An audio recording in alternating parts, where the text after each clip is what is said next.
तो नमस्ते और आपका स्वागत है मेरे YouTube चैनल पे। और आज हम पढ़ेंगे फुटप्रिंट्स विदाउट फीट। तो चलिए शुरू करते हैं। दो जासूस बच्चे अनजान व्यक्ति के पैरों के निशान का पीछा कर रहे थे। वो पैरों के निशान धीरे धीरे गायब हो रहे थे। वो पैरों के निशान एक साइंटिस्ट के थे जिसका नाम ग्रिफिन था, जिसने हाल ही में एक फॉर्मूला बनाया जो इंसान के शरीर को गायब करता है।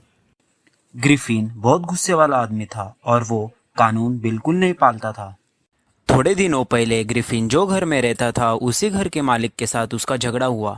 उस घर मालिक ने ग्रिफिन को घर से निकलने को बोला। तो भाई हुआ क्या? ग्रिफिन पहले से ही गुस्से वाला आदमी था, फिर उसने घर को ही जला दिया। मेरा आपसे सवाल है, यदि आप ग्रिफिन की जगह होते तो आप ये करते? कमेंट सेक्शन में जरूर बताइएगा। तो बेचारे ग्रिफिन घर से निकलने के बाद सड़क पे आ गया। और आपको पता ही है, जनवरी महीने में लंदन में बहुत सारी ठंड रहती है। तो घूमते घूमते बेचारे ग्रिफिन की नज़र एक दुकान पे पड़ी जिसका बंद होने का टाइम हुआ था। भाई ये बेचारा ग्रिफिन कैसे कैसे करके बड़ी मुश्किल से दुकान में घुस गया। तो दुकान में घुसने के बाद ग्रिफिन ने अपने लिए एक कोट, एक हैट और एक शूज़ ले लिया। ग्रिफिन बाद में दूसरी दुकान के किचन में गया और वहाँ से उसने कॉफ़ी और चिकन खा लिया।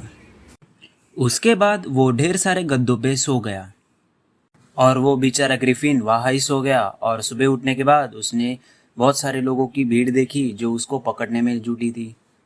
फिर क्या, ग्रिफिन ने अपने वापस कपड़े निकाल के वापस इनविजिबल बन गया और वो वहाँ से भाग गया। और बाद में घूमते घूमते वो एक दुकान में चला गया और वहाँ से उसने ढेर सारे बैंडेजेस अपने मुंह पे और पूरे शरीर पे लगा दिए। और अब वो कोई मम्मी से कम नहीं दिख रहा था और कोई अनजान व्यक्ति उसको देख के डर जाता। और उसको बाद में वापस लोगों ने देख लिया और वो जल्दी से ही अपने हर एक बैंडेजेस निकाल के इनविजिबल बन गया। और वो बाद में ट्रेन में चढ़ गया और वो ट्रेन उसको एक आइपिंग नामक गांव में लेके गई। और बहुत सारे खोज के बाद उसको एक घर मिला जहाँ वो किराए से रह सकता था। और उस घर में पहले से ही एक मिसेस हॉल नामक व्यक्ति और एक क्लर्जीमैन रहता था।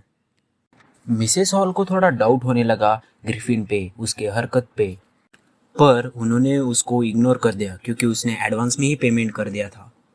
पर जो पैसे ग्रिफिन ने चुराए थे उस दुकान से वो ज़्यादा दिन नहीं टिके और वो ख़त्म हो गए।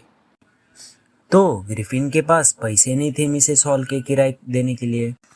तो एक दिन ग्रिफिन ने मिसेस हॉल के रूम में जो ड्रावर था उसमें जो पैसे रखे थे उसने वो चुरा लिए। पर जब मिसेस हॉल ऊपर आई उसने देखा ग्रिफिन का रूम का दरवाज़ा तो बंद था। तो मिसेस हॉल और वहाँ पे रहने वाले लोगों को ऐसा लगा कि ग्रिफिन एक तांत्रिक है और उसने वहाँ के फर्नीचर और कुर्सी और सब दीवार पे एक काला जादू किया गया है। पर जब मिसेस हॉल ने ग्रिफिन को वापस पैसे मांगे तो उसने जल्दी से ही दे दिए। तो मिसेस हॉल को थोड़ा शक होने लगा कि उस ड्रावर में जो पैसे रखे वाले थे वो चोरी ग्रिफिन ने तो नहीं की। तो मिसेस हॉल और क्लर्जीमैन ऊपर आए और ग्रिफिन इनविजिबल होके मिसेस हॉल के ऊपर कुर्सी फेंक दी और उसके सर पे रखे वाली हैट भी फेंक दी। वो कुर्सी मिसेस हॉल की मम्मी ने उसको गिफ्ट में दी थी। तो हेलो, मैं मिसेस हॉल की मम्मी हूँ। उस ग्रिफिन की तो मैंने मेरे बेटे को उस कुर्सी उसको बैठने के लिए दे दी और उसने उसके मुंह पे फेंक मारी। पर मिसेस हॉल बहुत चालाक थी, उसने पहले से ही गांव के पुलिस को ये इन्फॉर्मेशन दे रखी थी। और बहुत सारे लोग और वो पुलिस जिसका नाम जेफर था वो मिसेस हॉल के घर आ गए। पर सब आने के बाद ग्रिफिन बहुत चालाक था, उसने धीरे धीरे अपने कपड़े निकाल के हवा में फेंक दिए और वो वहाँ से बच निकला। और बाद में वो वापस सड़क पे आ गया और उस दिन के बाद ग्रिफिन को किसने भी नहीं देखा।